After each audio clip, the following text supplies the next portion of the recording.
kami sungguh mengucap syukur sore hari ini Tuhan memberkati kami. Kami dapat bersekutu memuliakan nama Tuhan dan kami ingin menikmati renungan firman Tuhan malam hari ini. Tuhan memberkati sehingga semuanya menjadikan nama Tuhan dimuliakan, kami semua diberkati. Juga ketika nanti kami melayani Tuhan dengan doa, Tuhan memberikan pengurapan, Tuhan memberikan kepada kami oleh anugerah-Mu, kuasa-Mu yang besar itu terus menolong kami. Terima kasih Bapa. Dalam nama Tuhan Yesus Kristus kami berdoa. Haleluya. Amin. Selamat malam kepada Bapak Ibu Saudara yang sudah bersekutu bersama dengan kami di sini. Kita bersekutu bersama-sama menikmati doa malam hari ini. Dan walaupun kita berada di tempat berbeda, tapi kita disatukan melalui terobosan yang Tuhan berikan ini. Kita memuliakan nama Tuhan. Dan sekarang kita akan melanjutkan merenungkan firman Tuhan dari kitab Amsal. Saudara-saudara sekalian, kita sudah merenungkan mulai pasal pertama. Sekarang sampai kepada pasal 12 ayat yang ke-14 mulai. Saya memberikan judul renungan malam hari ini adalah pahami kebodohan supaya tidak bodoh. Pahami kebodohan supaya tidak bodoh. Amsal pasal 12 ayat 14, firman Tuhan berkata, setiap orang dikenyangkan dengan kebaikan oleh karena buah perkataan, dan orang mendapat balasan daripada yang dikerjakan tangannya. Jalan orang bodoh lurus dalam anggapannya sendiri, tetapi siapa mendengarkan nasihat, ia bijak. Bodohlah yang menyatakan sakit hatinya seketika itu juga. Tetapi bijak yang mengabaikan cemooh.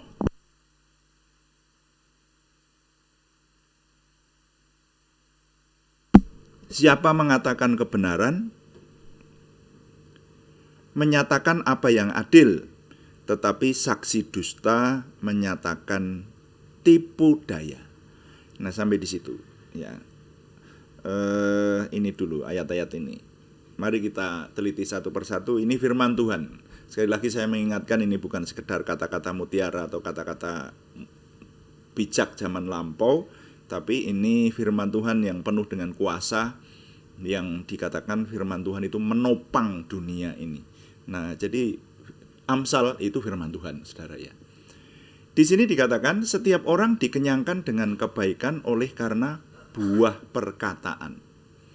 Setiap orang dikenyangkan dengan kebaikan oleh karena buah perkataan. Nah, ini kita mencatat mulai Amsal pasal pertama itu sangat erat hubungannya dengan perkataan, lidah, ya, seperti itu ya. Jadi perkataan itu memegang peranan penting dalam kehidupan manusia. Dan orang mendapat balasan daripada yang dikerjakan tangannya. Kalau ini sepertinya, sekali lagi, Amsal itu seperti potret kehidupan. Kadang-kadang tidak perlu kita bahas, tapi ya memang kalimatnya bunyinya seperti itu, ya, bahwa setiap orang itu mendapat balasan daripada yang dikerjakan oleh tangannya.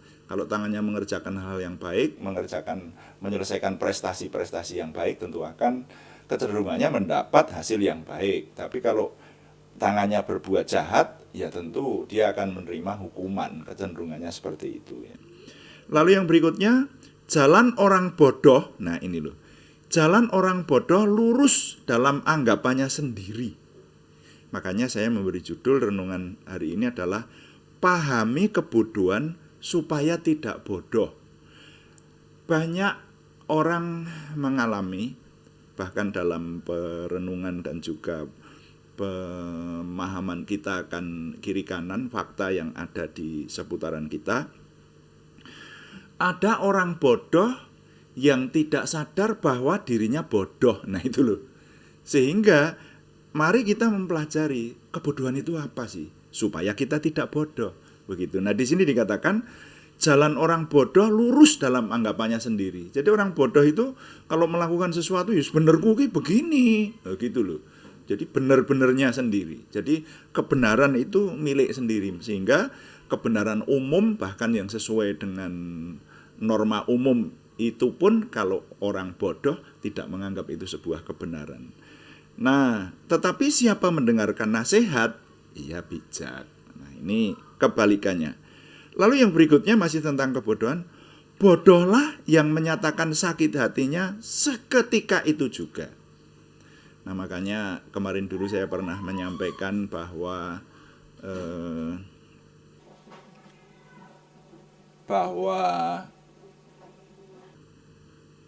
bodohlah yang menyatakan sakit hatinya seketika itu juga.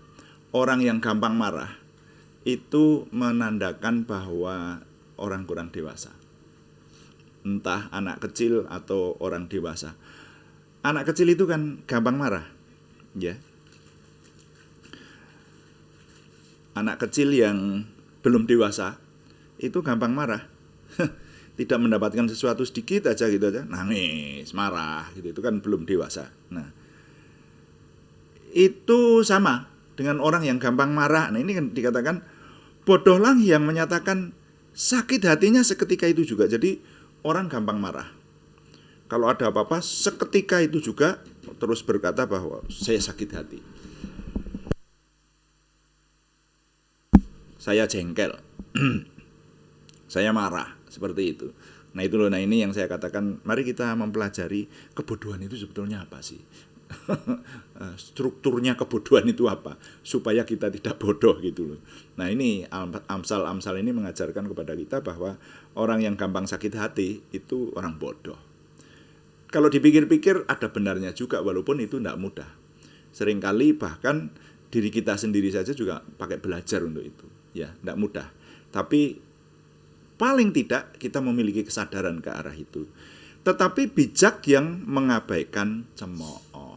Nah, jadi walaupun dicemooh, ya ketawa saja gitu itu. Itu namanya orang bijak. Bukan berarti kalau dicemooh, direndahkan orang begitu langsung marah-marah seperti itu. Nah, kalau orang memang tidak rendah, kalau memang orang itu sebetulnya pada dasarnya mulia, itu walaupun direndahkan orang, ya ketawa aja lah. Ya toh, yang merendahkan itu yang bodoh malah. Kan begitu. Itu loh. Nah, ayat 17, siapa mengatakan kebenaran menyatakan apa yang adil, tetapi saksi dusta menyatakan tipu daya. Kalau ini jelas.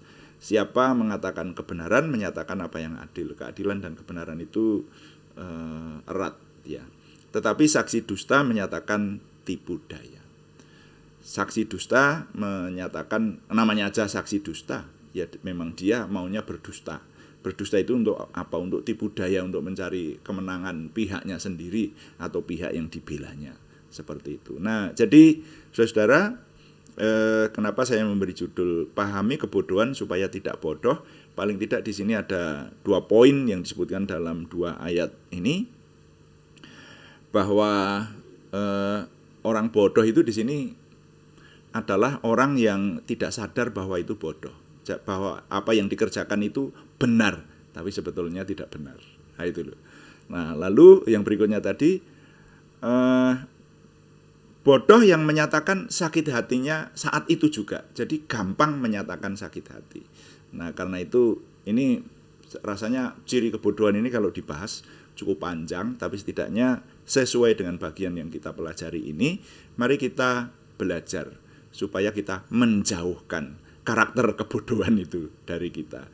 Kalau kita menjauhkan karakter kebodohan dan berpihak kepada hikmat, niscaya kita akan beroleh berkat-berkat Tuhan seperti yang dijanjikan, dan berkat itu membawa kita kepada keberhasilan. Hikmat itu membawa kita kepada keberhasilan maksud saya. Karena hikmat itu selalu datang dari Tuhan, dan hikmat itu dimulai dari takut akan Tuhan. Tuhan dipuji, amin. Mari kita melayani Tuhan dengan doa. Kita pujikan sekali lagi yang tadi, kemudian kita akan berdoa syafaat juga untuk doa-doa yang membutuhkan kesembuhan, saudara ya. nama-nama yang sudah dikirim kepada kita.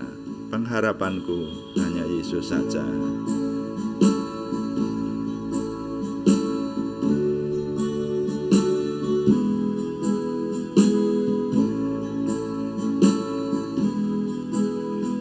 Pengharapanku hanya Yesus saja, yang mati atas Golgota.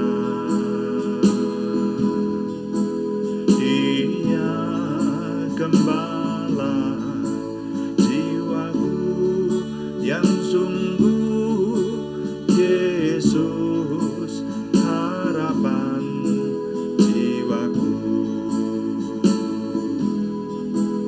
Yesus harapan jiwaku.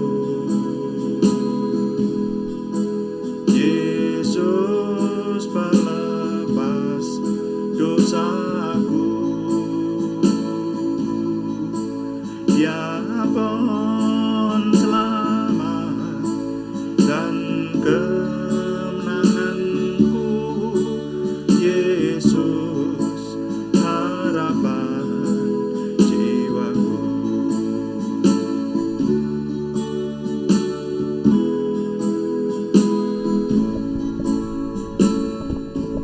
Bapa di surga, kami mengucap syukur, kami menikmati doa malam hari ini, dan sekarang kami menyerahkan doa kami. Kami ingin melayani Tuhan dengan doa, karena itu kami menaikkan doa syafaat kami, Tuhan yang menolong, terutama di situasi khusus seperti sekarang ini yang masih dirasakan oleh dunia dan khususnya juga di tengah bangsa dan negara kami.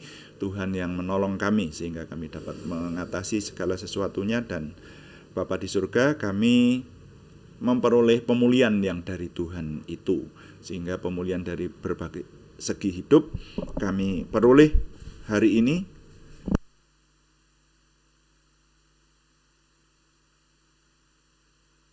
karena Tuhan yang menolong kami. Dan kami menyerahkan nama-nama yang membutuhkan kesembuhan dari Tuhan, membutuhkan kesempurnaan kesembuhan baik jasmaniah maupun kejiwaan.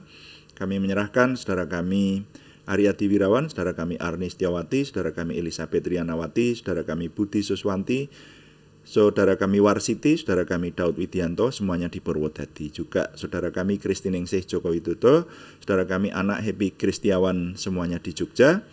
Saudara kami Indah Rukmadi, saudara kami anak Alex Giovano Wibowo, semuanya di Salatiga. Saudara kami Edita Karyanto di Ambarawa, saudara kami Talita Rahajeng di Pemalang, saudara kami Mika Puspita Rahayu di Surakarta, saudara kami Pranowo Noto Subali di Magelang.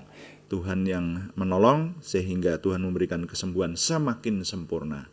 Terima kasih. Kami juga menyerahkan pergumulan yang lain selain kesembuhan, yaitu pergumulan dari saudara kami Sri Purwati di Penawangan, saudara kami Betania Putri Jatusari, juga saudara kami Yohana Asri Sabtorini di Kediri, saudara kami Tati Kustiati di Gerobogan, dan saudara kami Esra Julian Dita di Ambarawa.